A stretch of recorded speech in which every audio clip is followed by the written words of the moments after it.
Hello stitchers, and welcome back to the Sewing Box Somerset. Welcome into my sewing room. My name is Julia and very glad to have you here. Now last week I think it was, I put up a video about how to make your own Stitch Bingo set and explained how to play Stitch Bingo. Going to put the link below if you want to check that out if you missed it. And a few of you asked if I could actually sort of demonstrate playing the game. So as it's nearly Christmas, I thought that this is one of the things that I have done before with Stitch Bingo. It's a really good starting point because you don't need to mess too much with the stitches. You can just literally go through all of your fancy stitches if you want, or pick a few out of the box like I'm going to do. If you want the PDF for the little jumper pattern, then just email me, the address is below, and I can send you the PDF. And that would be absolutely great. Why don't we turn the camera around and I'll show you how to get going. So the first thing we need to do is pick some stitches, and I'm just going to grab a few out of my box here. I haven't put any back, but sometimes I do cheat a little bit, to be honest. But these all look like they've got quite a lot of promise. So I've got a piece of felt here, and it's a bit bigger than the jumper. And I want to leave a 1 centimetre gap each side because for the ribbing. So I've drawn the jumper onto Bonder web, and now I'm just going to start stitching. So I've got my stitches, picking them up, having a look at them, and as I said, you don't need to mess around too much with the stitches for this project, so I'm just gonna crack on and stitch out. I'm using green thread on this one. You can chop and change your colours as you go along as well. So I don't think, there we go, look, the camera's not showing that stitch up as nice as it is. I'll try and get a better shot of that in a minute. So I'm just going to put in some triple stitching here, which you're allowed. That's one of your stitches that you're allowed. There are 4 stitches, and that sometimes defines things because it is more like a back stitch. It's a much thicker stitch. So I'm going to have a look at this one, this little sort of ladder stitch, and I've changed the colour out as well. But you can see how quickly it starts to build up, and they're quite effective, aren't they? It's easier if you do quite a few at once before you sort of do the next part of the process.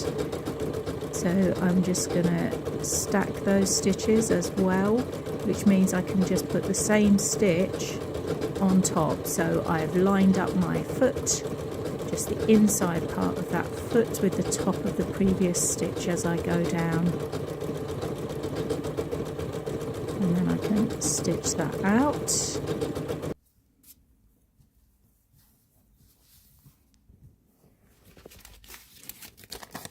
And then let's see what else when we get to the end of that.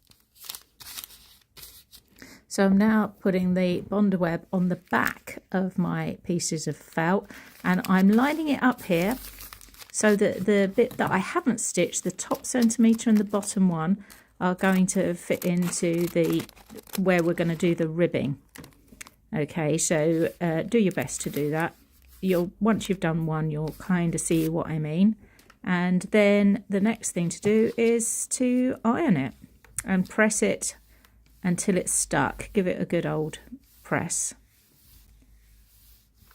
and you'll see it slightly change colour. And then I'm going to do the next one. There we go. So as I say, if you do it in a process, get all your ducks in a row.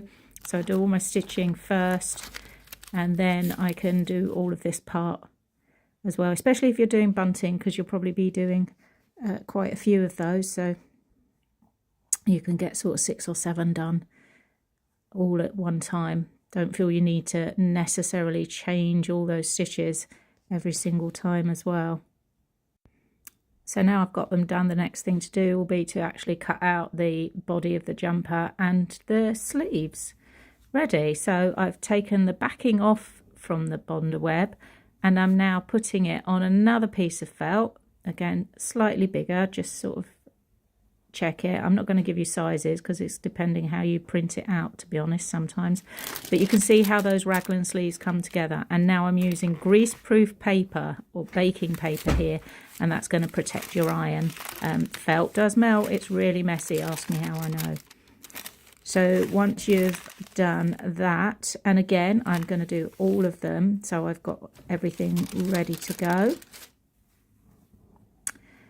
And I've got quite a few. And now I'm going to do a satin stitch, and I'm going to go all the way around and make sure I'm including the outside. But first we need to add the ribbing.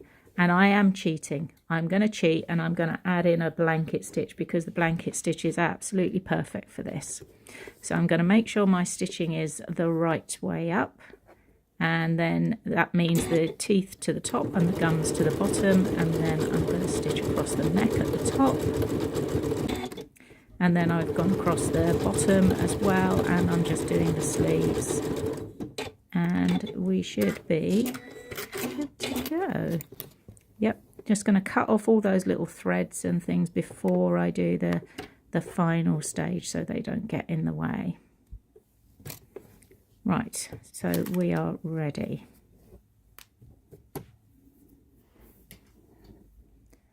So I've chosen red, so I want to match it into the felt at the back. All this layering of felt, what it's going to do, it's just going to make it sturdier, to be honest, so it's going to hang better. If it's on the tree or as bunting, stop it going a bit curly. So I'm now going to use a zigzag stitch, which is again one of my stitches that I am allowed, and I'm closing it up so I can make a satin stitch. And I'm going to go all the way around and up the raglan sleeves seam, so it kind of joins those pieces together. And then the last thing to do is to trim it up. And I'm just trimming a couple of mil away, really. I go across the bottom there. I'll show you why in a minute. And then round the top. Make sure you don't cut all that beautiful stitching you've just done. And then I just snip in these sections here by the sleeve, which is easier than trying to actually cut round them. If you are making a tree decoration, before you do the satin stitch, you might want to just put the little loop in, or you can put it in after. It's no biggie. You can use a big needle to go through. And there we go. I think that's a job done. I just need to make a few more, and then I'm going to have a whole heap of these. Hope you enjoyed it.